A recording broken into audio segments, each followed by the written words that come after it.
जय हिंद। शिक्षा और कलम क्रांति के इस दौर में इस वीडियो को देखने वाले को मेरा सलाम।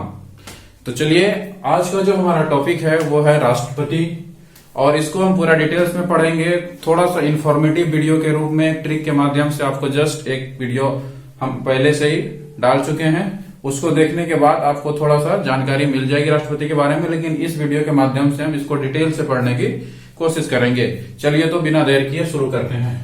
देखिए, जो भारत के संविधान में राष्ट्रपति दिया गया है, ये जो दिया गया है भाग 5 में दिया गया है। भारत के संविधान के भाग 5 में भारत के राष्ट्रपति का वर्णन है।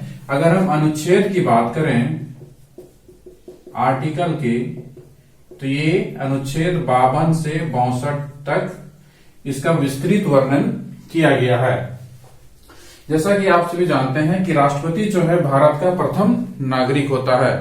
राष्ट्रपति महोदय को भारत का प्रथम नागरिक कहते हैं, जो संविधान के भाग 5 और आर्टिकल 52 से 62 में इसके बारे में विस्तृत चर्चा की गई है। अब हम क्या देखेंगे कि आर्टिकल जो 52 से 62 तक है, अगर हम इसको पूर्ण रूप में विस्तृत एक ही वीडियो में करते हैं तो ये काफी लंबा हो जाएगा। इसलिए जो है हम शुरुआत के 2 आर्टिकल्स 52 और 53 को जो है इस वीडियो के माध्यम से समझेंगे, और जो बाकी बच जाएंगे उसे हम अगले वीडियो में कंप्लीट करेंगे। तो इस वीडियो को गौर से देखिएगा। उम्मीद करते हैं कि आपको इसके इंफॉर्मेशंस बिल्कुल पसंद आएंगे। इसके लिए आपसे एक रिक्वेस्ट है कि आप इस वीडियो को जो है अपने दोस्तों और पढ़ने वालों के बीच शेयर करें, और अगर पसंद आए तो सब्सक्राइब जरूर करें। चलिए, तो शुरू करते हैं। तो देखिए, आर्टिकल 52 क्या कहता है। जैसा कि हमने पढ़ लिया कि राष्ट्रपति भाग 5 आर्टिकल 52 से 62 में आता है। तो आर्टिकल 52 क्या कहता है? आर्टिकल 52 ये कहता है कि भारत में जो है एक राष्ट्रपति होगा, यानी भारत का एक राष्ट्रपति होगा। ये आर्टिकल 52 में है, यानी पद के बारे में दिया गया है। भारत में एक क्या होगा? राष्ट्रपति होगा, यानी जो पदों का विवरण है वो 52 में दिया गया है। भारत का एक राष्ट्रपति होगा, जो क्या होगा? संघीय कार्यपालिका का प्रमुख होगा। संघीय कार्यपालिका के बारे में हम लोग विस्तृत रूप से पढ़ेंगे धीरे धीरे आने वाले वीडियोज में, लेकिन इसमें आपको तत्काल इतना ही जानना है कि भारत का एक राष्ट्रपति होगा। यह आर्टिकल 52 में दिया गया है, जो कि संघीय कार्यपालिका का प्रधान होगा। और यहाँ पर प्रधान कहने का तात्पर्य यह है कि ये संवैधानिक प्रधान है, लेकिन अगर वास्तविक प्रधान पूछे संघीय कार्यपालिका का तो वो प्रधानमंत्री होता है, लेकिन जो संवैधानिक प्रधान है वो कौन होगा? राष्ट्रपति होगा। आर्टिकल 53 में दिया हुआ है कार्य एवं शक्तियां। कार्य एवं शक्तियां यानी work and powers. Work and powers. तो हम जो है अभी फिलहाल आर्टिकल 53 को पूर्णतः डिटेल्स में समझेंगे, क्योंकि इसकी जो कार्य और शक्तियां हैं ये काफी जो है लंबी है। थोड़ा सा ज्यादा लंबा वीडियो ना बन जाए, इसलिए जो है इसको 2 पार्ट में हम देखने की कोशिश करेंगे। इसे हम बिंदुवार पढ़ने की कोशिश करते हैं। तो पहला जो हमारा बिंदु है वो है प्रशासनिक शक्तियां। तो प्रशासनिक शक्तियां क्या होती है? देखिए कि भारत सरकार का द्वारा जितने भी जो भारत सरकार के माध्यम से जो कार्य किए जाते हैं वो राष्ट्रपति के नाम से किए जाते हैं। जैसे किसी भी देश के साथ संधि या समझौता, किसी भी देश के साथ संधि या समझौता, या फिर कोई भी विधेयक जब राष्ट्रपति द्वारा हस्ताक्षर कर दिया जाता है तो वो अधिनियम बन जाता है। वो अधिनियम बन जाता है। तो इन सभी चीजों से रिलेटेड जितने भी संघीय कार्यपालिका के कार्य होंगे वो किसके नाम से किए जाएंगे? तो राष्ट्रपति के नाम से किए जाएंगे। इसके अलावा अगर आप देखेंगे तो प्रशासनिक शक्तियों में राष्ट्रपति जो है विभिन्न प्रकार के पदाधिकारियों की नियुक्ति करते हैं, एवं कई अन्य अध्यक्षों की भी नियुक्ति जो है प्रशासनिक शक्तियों के अंतर्गत राष्ट्रपति द्वारा की जाती है। एग्जाम्पल के रूप में अगर आप देखेंगे तो जैसे सुप्रीम कोर्ट के चीफ जस्टिस, सुप्रीम कोर्ट के मुख्य न्यायाधीश, CAG यानी कंट्रोलर एंड ऑडिटर जनरल यानी कि नियंत्रक एवं महालेखा परीक्षक, अटॉर्नी जनरल यानी महान्यायवादी, महान्यायवादी, प्रधानमंत्री, मंत्रिपरिषद,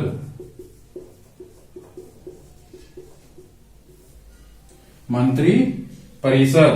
इसके अलावा आपका SC, ST, OBC और महिला आयोग के अध्यक्ष,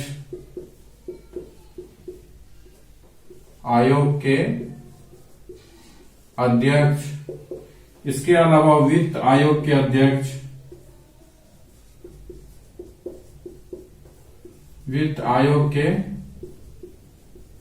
अध्यक्ष, इत्यादि कई सारे महत्वपूर्ण पदों की नियुक्ति किसके माध्यम से की जाती है? राष्ट्रपति द्वारा की जाती है। और किस शक्तियों का प्रयोग करके? तो प्रशासनिक शक्तियों का प्रयोग करके। तो हमने देखा कि प्रशासनिक शक्तियां राष्ट्रपति की किस प्रकार से है कि जो भी देश या विदेश के स्तर पर संधि या समझौते होंगे या कोई जो है विधेयक अधिनियम बनेगा या फिर 80 के मुख्य न्यायाधीश की नियुक्तियां होगी, CAG महान्यायवादी, प्रधानमंत्री, मंत्रिपरिषद, SC, ST, OBC महिला आयोग के अध्यक्ष होंगे, वित्त आयोग के अध्यक्ष होंगे, इनकी जो नियुक्तियां होगी ये राष्ट्रपति के द्वारा की जाएगी। इनकी नियुक्तियां राष्ट्रपति के द्वारा की जाएगी प्रशासनिक शक्ति का प्रयोग करके। अब हम इसके बाद आते हैं सैन्य शक्तियों पर। तो सैन्य शक्तियां राष्ट्रपति को किस प्रकार से दी गई है? तो जो सैन्य शक्तियां हैं इसके बारे में हम देखेंगे कि सैन्य शक्तियों में थल, जल एवं वायुसेना, इनका जो प्रमुख सुप्रीम कमांडर होता है, यानी जो चीफ कमांडर होगा, सुप्रीम कमांडर होगा, वो कौन होगा? राष्ट्रपति होगा। अब आप इसको इस तरह से भी समझ सकते हैं कि थल, जल और वायुसेना यानी आर्मी, नेवी एंड एयरफोर्स के जो सुप्रीम कमांडर होंगे वो राष्ट्रपति होंगे।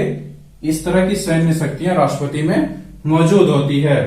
इसलिए आप देखेंगे कि जब कभी भी किसी भी देश से लड़ाई छिड़ती है, कोई बाह्य आक्रमण या युद्ध की अवस्था होती है, तो उस समय जो परमिशन दिया जाता है फाइनली वो राष्ट्रपति जी के द्वारा ही दिया जाता है। तो इस प्रकार से हमने देखा कि सैन्य शक्तियों में क्या है कि सुप्रीम कमांडर होंगे आर्मी, नेवी एंड एयरफोर्स के। इसमें दिए गए वीडियो में जो जितने भी पॉइंट्स डिस्कस किए जा रहे हैं, हर पॉइंट से किसी न किसी एग्जाम्स में क्वेश्चंस पूछे जाते हैं। इसलिए आप इस वीडियो को बिल्कुल ध्यान से और लगातार अंत तक देखते रहिएगा। आगे है आपका विधायी शक्ति।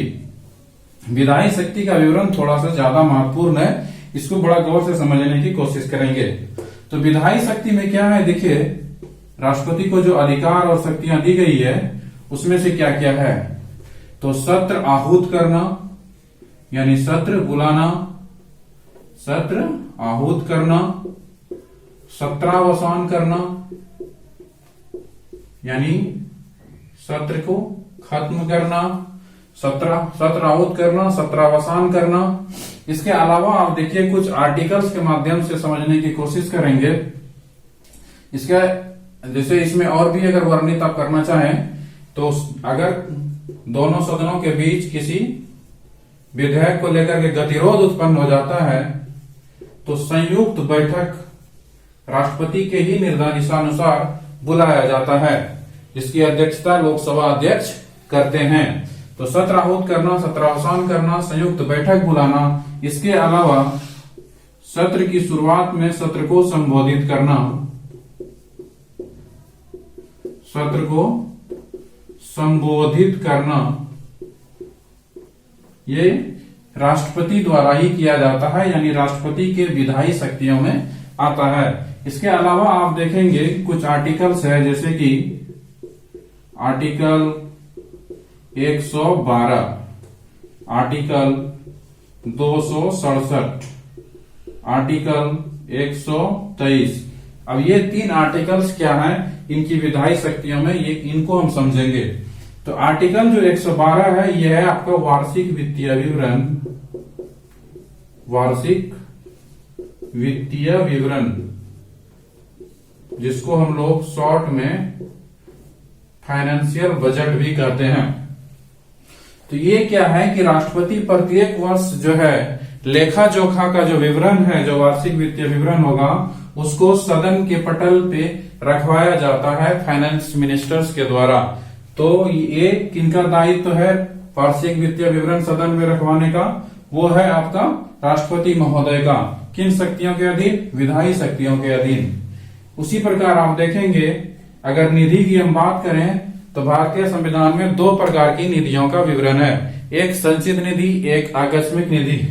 तो जब सदन नहीं चल रहा होता है, सत्र नहीं चल रहा होता है और भारत सरकार को किसी प्रकार की निधि की आवश्यकता अचानक रूप से पड़ती है, तो वहां पर राष्ट्रपति के आदेशानुसार आकस्मिक निधि का प्रयोग किया जाता है राष्ट्रपति के द्वारा। ये राष्ट्रपति को जो शक्ति प्राप्त है वो अनुच्छेद 267 के तहत प्राप्त है।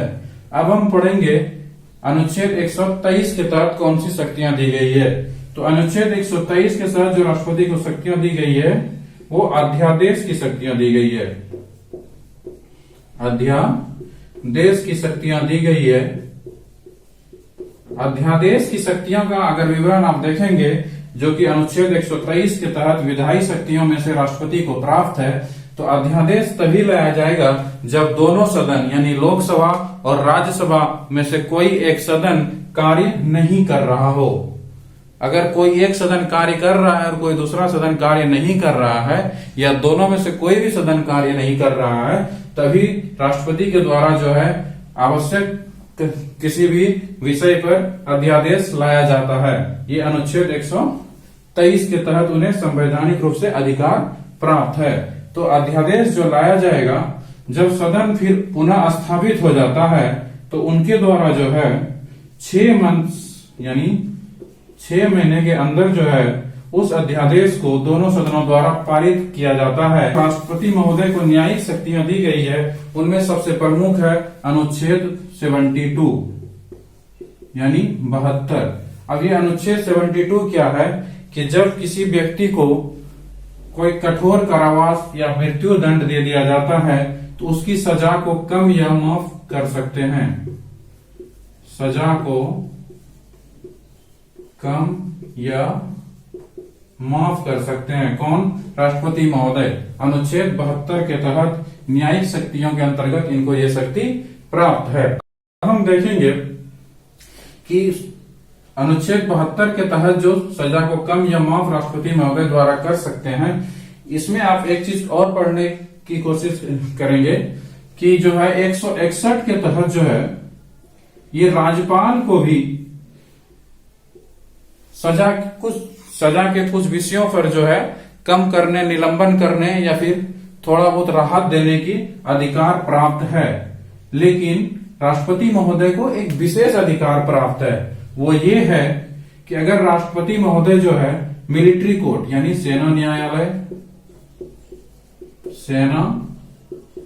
न्यायालय, संघीय सरकार से जुड़े मामले, सेना न्यायालय, संघीय सरकार से जुड़े मामले और मृत्यु दंड के मामलों में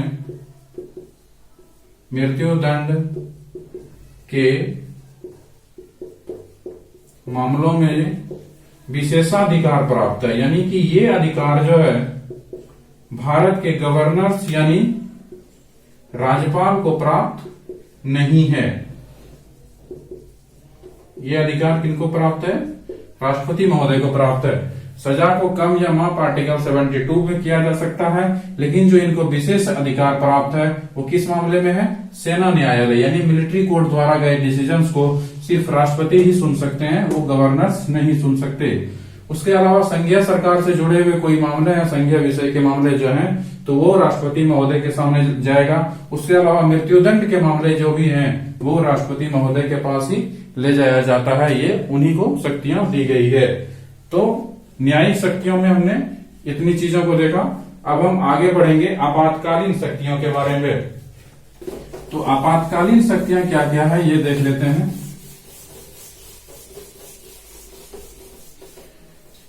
जो आपातकालीन शक्तियां दी गई है इसमें मुख्य रूप से जो है 3 आर्टिकल्स के माध्यम से इसको भी हम लोग समझने की कोशिश करेंगे। आर्टिकल 352, आर्टिकल 356 और 360। अब ये 3 आर्टिकल्स क्या क्या है देखिए। आर्टिकल 352 ये कहता है कि युद्ध या बाह्य आक्रमण के मामले में राष्ट्रपति क्या करेगा।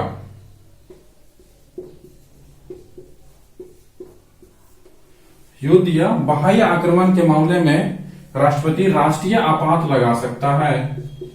राष्ट्र के किसी भूभाग पर यानी कुछ क्षेत्रों पर या पूरे राष्ट्र में ये क्या करेगा, राष्ट्रीय आपात लगा सकता है अनुच्छेद 352 के तहत। और अभी तक जो राष्ट्रीय आपात है वो 3 बार सन 1962, 1965 और 1971 में लगाया गया था, जिसमें आप जानते हैं बांग्लादेश को अलग करने के क्रम में जो है सन 1971 में जो भारत और पाकिस्तान के बीच लड़ाई हुई थी, जिसमें से पाकिस्तान को इंडियन सेना द्वारा थूर दिया गया था। तो उस समय ये 3 बार राष्ट्रीय आपात लग चुका है। अब देखेंगे 356 में है आपका राष्ट्रपति शासन। ये आप बीच बीच में देखेंगे लगते ही रहता है किसी न किसी राज्य में। और अभी अगर वर्तमान में देखेंगे तो ये राष्ट्रपति शासन जो है जम्मू कश्मीर में अभी फिलहाल लगा हुआ है। और वहां पर राष्ट्रपति जो है अपने प्रतिनिधि यानी उपराज्यपाल के माध्यम से जो है वहां पर शासन संचालित कर रहे हैं। तो 356 क्या कहता है, राष्ट्रपति शासन कहता है। राष्ट्रपति शासन ये अनुच्छेद 356 में कहता है। ये कब लगेगा, जब राज्य में जो है संवैधानिक तंत्र विफल हो जाता है, यानी राज्य में कोई भी सरकार कार्य नहीं कर पा रही है, किसी भी दल को कोई बहुमत प्राप्त नहीं होने के फलस्वरूप अगर सदन में कोई भी दल विश्वास प्राप्त नहीं कर पाता है सरकार चलाने के लिए, यानी सरकारी तंत्र जब विफल हो जाता है तो वहां पर राष्ट्रपति द्वारा राष्ट्रपति शासन लगा दिया जाता है। ऐसा अधिकार उन्हें आर्टिकल 356 में दिया गया है। अब 360 क्या है, 360 है आपका वित्तीय आपात। क्या है, वित्तीय आपात।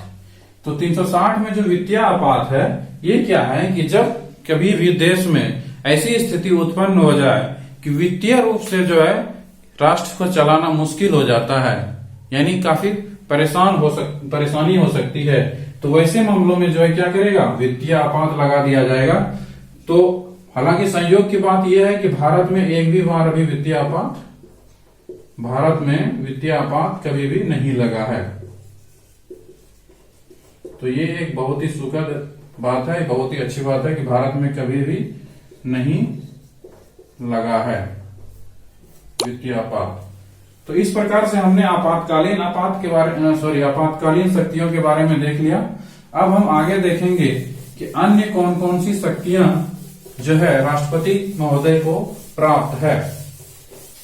तो जो अन्य शक्तियों में राष्ट्रपति महोदय को प्राप्त है उसमें से सबसे पहले हम एक आर्टिकल की चर्चा करेंगे।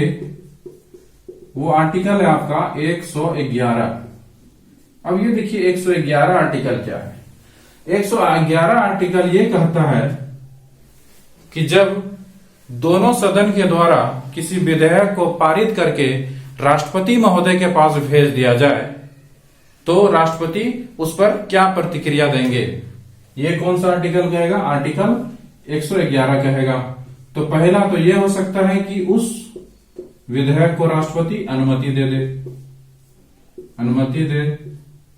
दूसरा ये हो सकता है कि अनुमति नहीं दे। तीसरा यह हो सकता है कि उस विधेयक पर जो राज्यसभा और लोकसभा द्वारा पारित कर दिया गया और राष्ट्रपति के पास अधिनियम बनने के लिए भेज दिया गया है, तो राष्ट्रपति उस पर क्या कर सकता है कि या तो अनुमति दे सकता है या अनुमति नहीं दे सकता है, या फिर उसे पुनर्विचार के लिए लौटा सकता है, पुनर्विचार के लिए लौटा सकता है। किसे? सदन को।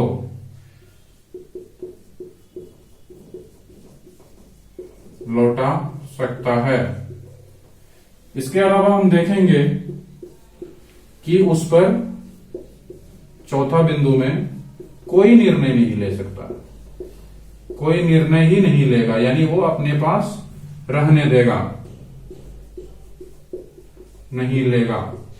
इस प्रकार से हमने देखा कि अनुच्छेद 111 के तहत जो है कोई विधेयक अगर सदन द्वारा पारित करके राष्ट्रपति के पास अधिनियम बनने के लिए भेज दिया जाता है तो उस पर राष्ट्रपति 4 प्रकार से प्रतिक्रिया दे सकते हैं कि उसको अनुमति दे देगा, अनुमति नहीं देगा, पुनर्विचार के लिए लौटा सकता है और उस पर कोई निर्णय नहीं लेगा। तो इसमें क्या है कि देखिए, ये 4 बिंदुओं को समझने के बाद आप देखेंगे कि अगर किसी विषय को पुनर्विचार के लिए लौटा दिया जाता है और अगर फिर से पारित करके सदन द्वारा फिर से उस विधेयक को पारित करके राष्ट्रपति को के पास भेजा जाता है तो राष्ट्रपति उस विषय पर अनुमोदन देने के लिए अनुमोदन राष्ट्रपति को देना पड़ेगा, यानी वो अनुमोदन देने के लिए जो है राष्ट्रपति जो है मजबूर हो जाते हैं, उसको अनुमोदन देना पड़ता है अगर फिर से सदन उस विधेयक को पारित कर दे। उसके बाद है कि अगर कोई विधेयक पर मान के चलिए कोई निर्णय नहीं ले रहा है, कौन? राष्ट्रपति। ऐसा एक बार हुआ भी था, ज्ञानी जैल सिंह के समय में जो है 1986 ईस्वी में जो है ज्ञानी जैल सिंह के द्वारा डाकघर संशोधन अधिनियम पर कोई निर्णय नहीं लिया गया था। डाकघर संशोधन अधिनियम पर कोई निर्णय नहीं लिया गया था। इसका कारण यह था कि उस समय के जो राष्ट्रपति थे ज्ञानी जैल सिंह, उनको यह लगता था कि इस अधिनियम के द्वारा जो है राष्ट्रपति सदन जो है कहीं न कहीं प्रेस की स्वतंत्रता पर जो आघात कर सकता है, इसलिए उस पर जो है कोई निर्णय राष्ट्रपति महोदय द्वारा नहीं लिया गया। तो इस प्रकार का एक एग्जाम्पल हम लोग देख लिए कि कहां पर इस प्रकार के निर्णय लिए जा सकते हैं। तो ये था हमारा आर्टिकल 111। इसके अलावा और जो शक्तियां दी गई है राष्ट्रपति को, उसमें यह है कि हमने अध्यादेश को जो पढ़ा उसमें हम ये देखेंगे कि अध्यादेश जो है संविधान संशोधन के मामले में नहीं लाया जा सकता।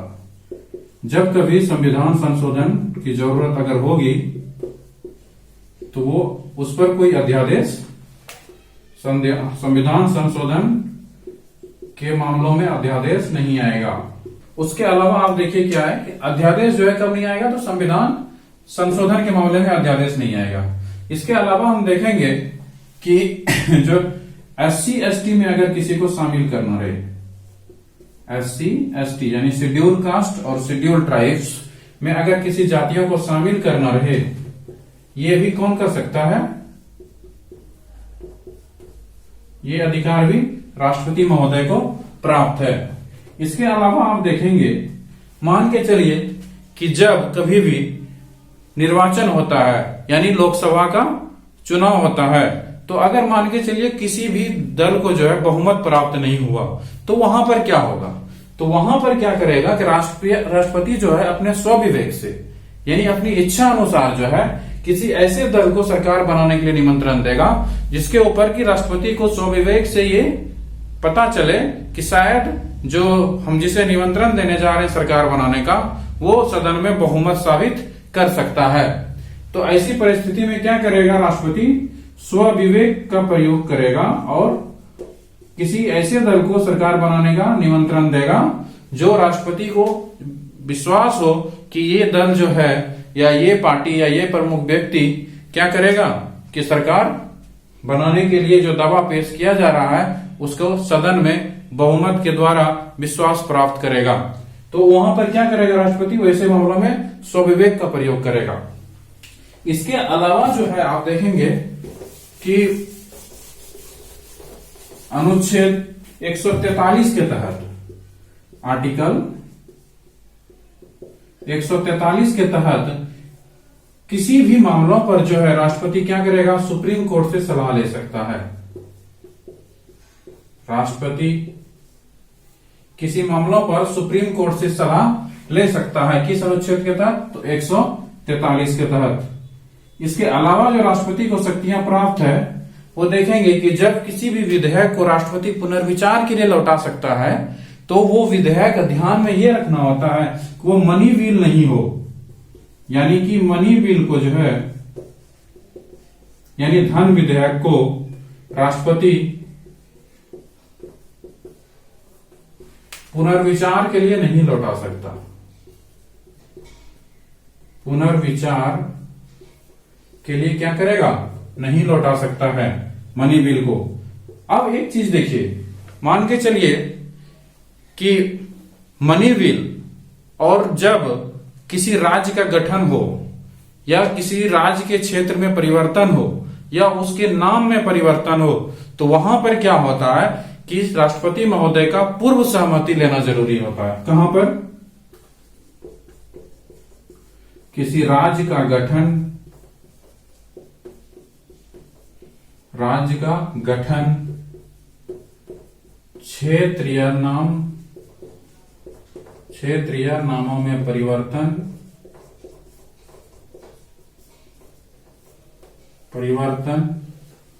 और धन विधेयक के मामले में यानी मनी बिल के मामले में जो क्या होगा कि पूर्व सहमति लेनी पड़ेगी राष्ट्रपति की,